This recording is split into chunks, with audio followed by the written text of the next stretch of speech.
people with more insight than them, more experience than them, simply said, why don't you just take something off here? It's struggling and you're flipping out and you're losing your mind and you're stressing out and you're all over the place. You're animated.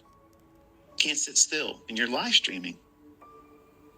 That made me anxious.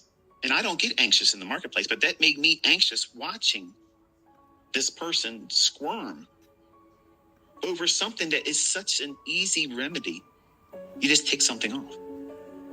That's trade management. That's risk management. And it's also emotional management. You have to manage the person that's pushing the buttons.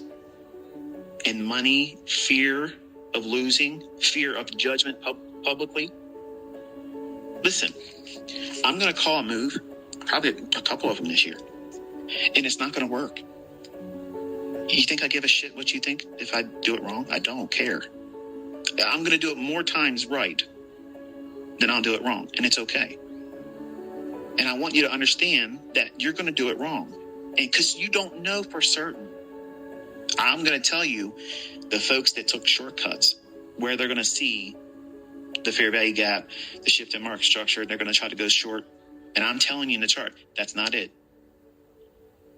Because you didn't watch the entire thing. You didn't back test. You didn't read price. You didn't study. You didn't do any of those things. And you're trying to sell short today. Over and over and over again, wrestling, arm wrestling, because you have something to prove.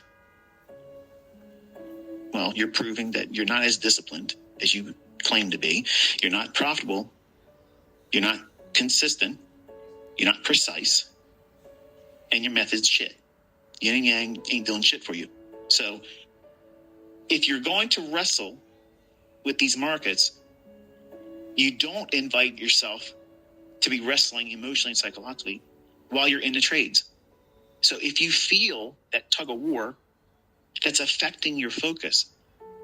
If you're physically talking about it, if you do those types of things, if you make any kind of physical, audible response to whatever the market's doing, that's the surest sign that you need to take something off. You have to do that. If you don't do that, you're literally putting yourself through the ringer for no reason.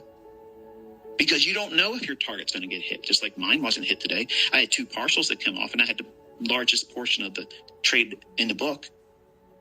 My stops were rolled. If it came back, I told you I didn't care. $9,100, but wrong. Say that again.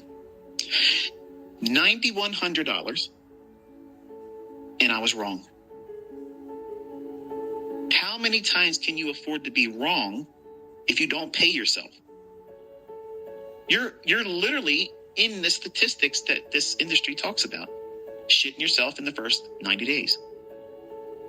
You don't need to know where the high is going to go. You don't need to know where it's going to close. You don't need to capture the full AM session move. You don't need to capture the full PM session move.